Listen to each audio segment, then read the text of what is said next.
Keep all your game, highs and lows, highs and lows. It's all the same, highs and lows, highs and lows. Keep all your game. Assalamualaikum warahmatullahi wabarakatuh. Perkenalkan, nama saya Sigit Alfianto dengan NIM 3040210038. Baik, di sini saya izin memaparkan tugas individu ini yang berjudul rancangan keputusan produk baru pada PT Indofood, yaitu produk frozen food rendang. Baik, selanjutnya kita langsung mulai pada sesi materi. Baik, selanjutnya kita membahas mengenai poin pertama, yaitu PT Indofood Sukses Makmur Tbk atau lebih dikenal dengan nama Indofood merupakan produsen pertama berbagai jenis makanan dan minuman yang bermarkas di Jakarta, Indonesia. Indofood merupakan perusahaan terbesar di Indonesia dalam bidang industri makanan dan minuman, serta merupakan salah satu perusahaan terbesar di Asia Tenggara. Indofood didirikan pada tahun 1969 oleh Sudono Salim, seorang pengusaha Tionghoa Indonesia. Pada awalnya, Indofood hanya memproduksi mie instan. Namun seiring berjalannya waktu, berjalannya perkembangan perusahaan, Indofood mulai memproduksi di berbagai jenis makanan dan minuman lainnya, seperti tepung terigu, minyak goreng, susu, makanan ringan, dan minuman ringan lainnya.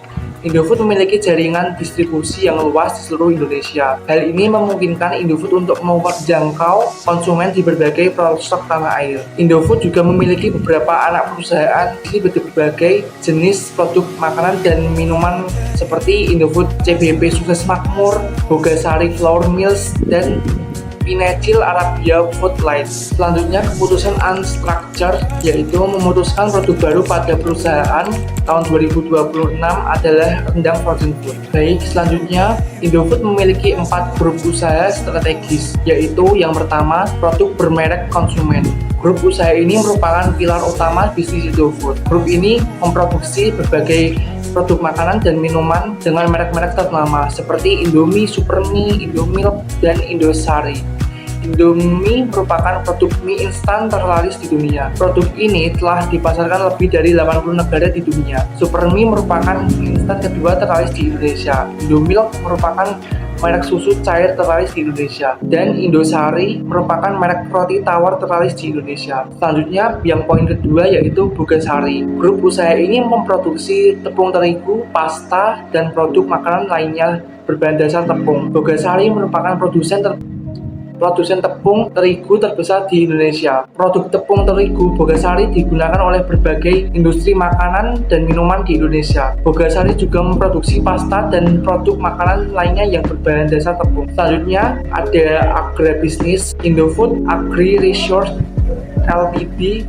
Indo Agri merupakan anak usaha Indofood yang bergerak di bidang agribisnis. Indo Agri memproduksi minyak goreng, margarin, dan lemak nabati lainnya.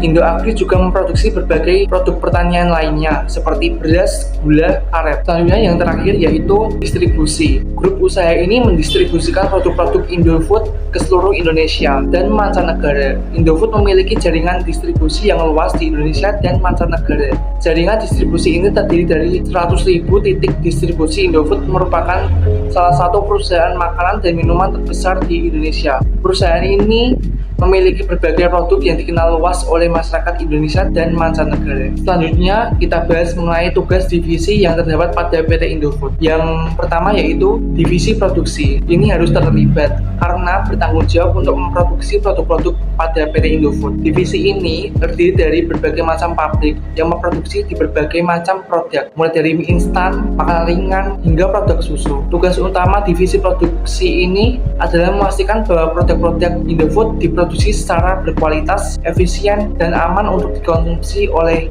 berbagai usia. Selanjutnya, divisi marketing. Ini juga harus terlibat karena bertanggung jawab untuk memasarkan produk-produk Indofood. Divisi ini terdiri dari berbagai macam tim yang bertugas untuk melakukan riset pasar, mengembangkan strategi pemasaran, dan mempromosikan produk-produk Indofood kepada konsumen. Tugas utama divisi marketing adalah memastikan bahwa produk-produk Indofood dikenal oleh konsumen dan dapat dibeli oleh konsumen. Selanjutnya, divisi sumber daya manusia. ini juga harus terlibat karena bertanggung jawab untuk mengelola sumber daya manusia SDM pada Indofood. Divisi ini terdiri dari berbagai macam tim yang bertugas untuk merekrut, melatih, mengembangkan, dan memotivasi karyawan Indofood. Tugas utama pada divisi sumber daya manusia adalah memastikan bahwa Indofood memiliki SDM yang berkualitas dan berkompeten untuk menjalankan bisnisnya. Selanjutnya yaitu divisi keuangan dan akuntansi. Ini juga harus terlibat karena bertanggung jawab untuk mengelola keuangan pada PT Indofood. Divisi ini terdiri dari berbagai macam tim yang bertugas untuk menyusun anggaran, mencatat transaksi keuangan, dan menyusun laporan keuangan. Tugas utama divisi keuangan dan akuntansi ini adalah memastikan bahwa keuangan Indofood dikelola secara sehat dan transparan. Selanjutnya divisi ICT. Yang selanjutnya ini ICT ini terlibat karena bertanggung jawab untuk mengelola teknologi informasi dan komunikasi Indofood. Divisi ini terdiri dari berbagai macam tim yang bertugas untuk mengembangkan dan memelihara sistem informasi serta menyediakan layanan teknologi informasi komunikasi pada karyawan konsumen Indofood. Tugas utama divisi ICT ini adalah memastikan bahwa teknologi informasi komunikasi Indofood dapat mendukung kelancaran operasional bisnis Indofood. Selanjutnya divisi umum yang ini bisa terlibat karena bertanggung jawab untuk mengelola berbagai kegiatan umum di Indofood. Divisi ini terdiri dari bertanggung jawab untuk mengelola berbagai kegiatan umum di Indofood. Divisi ini terdiri dari berbagai macam tim yang bertugas untuk mengelola fasilitas pengadaan barang jasa serta layanan pelanggan. Tugas utama divisi umum ini adalah memastikan bahwa kegiatan umum di PT Indofood berjalan lancar dan efisien. Selanjutnya ada beberapa pertimbangan bagi PT Indofood dalam mengembangkan produk frozen food rendang. Yang pertama, varian rasa. Rendang merupakan salah satu makanan khas Indonesia yang sangat populer. Rasanya yang gurih, lezat, membuat rendang disukai di berbagai kalangan, mulai dari anak-anak hingga orang dewasa. Oleh karena itu, PT Indofood perlu menawarkan berbagai variasi rasa rendang dalam produk frozen food rendang. Beberapa variasi yang dapat ditawarkan antara lain, yang pertama rendang sapi, rasa rendang yang paling umum dan paling populer. Yang kedua rendang ayam, rasa rendang yang lebih ringan dan cocok untuk anak-anak.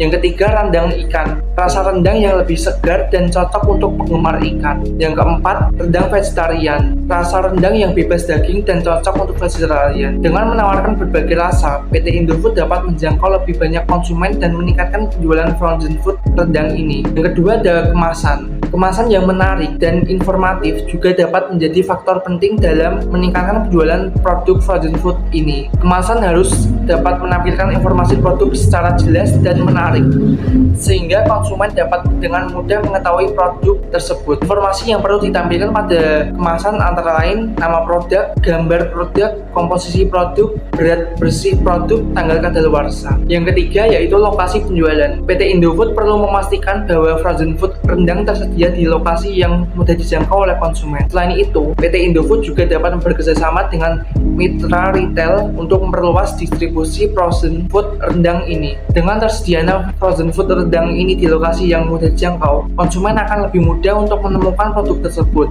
Hal ini dapat meningkatkan penjualan frozen food rendang ini. Berikut adalah beberapa pertimbangan tambahan bagi PT Indofood dalam mengembangkan produk frozen food rendang ini. Yang pertama, harga. PT Indofood perlu menetapkan harga yang kompetitif agar frozen food rendang dapat bersaing dengan produk serupa dari produsen lain. Yang kedua, promosi. PT Indofood perlu memperlakukan promosi yang efektif untuk meningkatkan kesadaran konsumen terhadap produk frozen food rendang ini. Dengan mempertimbangkan berbagai faktor tersebut, PT Indofood dapat mengembangkan produk frozen food rendang ini yang sukses dan menguntungkan. Selanjutnya yaitu analisis jangka pendek dan jangka panjang. Jangka pendek, frozen food rendang memiliki potensi untuk menjadi produk yang populer di pasar Indonesia karena rendang merupakan salah satu makanan khas di Indonesia yang digemari oleh banyak orang, baik di dalam maupun di luar negeri. Selain itu, frozen food rendang juga bisa memiliki beberapa keunggulan dibandingkan dengan produk rendang lainnya, seperti lebih praktis dan mudah disajikan karena tidak perlu dimasak terlebih dahulu, lebih tahan lama karena bisa disimpan di dalam freezer selama beberapa bulan, lebih terjangkau karena harganya lebih murah dibandingkan rendang segar. Yang kedua, jangka panjang. Pada jangka panjang, frozen food rendang juga memiliki potensi untuk menembus pasar internasional. Hal ini dikarenakan rendang merupakan salah satu makanan khas Indonesia yang sudah dikenal di mancanegara. Selain itu, frozen food rendang juga memiliki beberapa keunggulan yang bisa menarik minat konsumen internasional seperti produk yang unik dan tidak biasa, produk yang sehat dan bergizi, produk yang halal dan aman dikonsumsi. Selanjutnya yaitu informasi strategik. PT Indofood menargetkan frozen food rendang untuk menjadikan salah satu produk unggulan di segmen makanan siap saji, sehingga PT Indofood menerapkan beberapa strategi antara lain. 1. Melakukan promosi dan edukasi yang gencar untuk memperkenalkan frozen food rendang ini kepada masyarakat. Yang kedua, melakukan inovasi produk untuk meningkatkan kualitas dan daya saing frozen food rendang. Yang ketiga, memperluas distribusi frozen food rendang ke berbagai wilayah di Indonesia. Informasi harga. Harga frozen food rendang di pasaran saat ini berkisar dengan antara Rp25.000 hingga Rp50.000 per bungkus, tergantung dari variasi pada ukurannya. Harga tersebut tergolong terjangkau dibandingkan dengan rendang segar yang harganya bisa mencapai Rp100.000 per porsi. Informasi pelanggan. PT Indofood menargetkan frozen food rendang untuk berbagai kalangan, mulai dari anak-anak, namun target utamanya yaitu memiliki kesibukan yang tinggi sehingga tidak memiliki banyak waktu memasak. Selanjutnya, menyukai makanan yang praktis dan higienis. Selanjutnya, dalam mengambil keputusan, beberapa faktor yang perlu dipertimbangkan. Yang pertama, pasar sasaran. Yang kedua, kompetitor atau pesaing. Yang ketiga, biaya produksi. Yang keempat, yaitu kemampuan perusahaan. Baik, selanjutnya yaitu kesimpulan. Menurut saya, dengan luasnya gaya hidup sederhana seperti saat ini, perusahaan Indofood menawarkan produk frozen food rendang ini yang praktis dalam pengolahannya. Dengan demikian, diharapkan bisa membantu bagi seseorang yang tidak mempunyai waktu dalam hal memasak, sehingga dapat mempermudah dan mengefisiensi waktu. Tentunya dalam pengolahan PT Indofood ini menggunakan bahan-bahan yang berkualitas dan sudah terjamin kualitasnya. Baik, terima kasih. Apabila ada tutur kata yang salah atau perbuatan yang salah, mohon dimaafkan. Wassalamualaikum warahmatullahi wabarakatuh.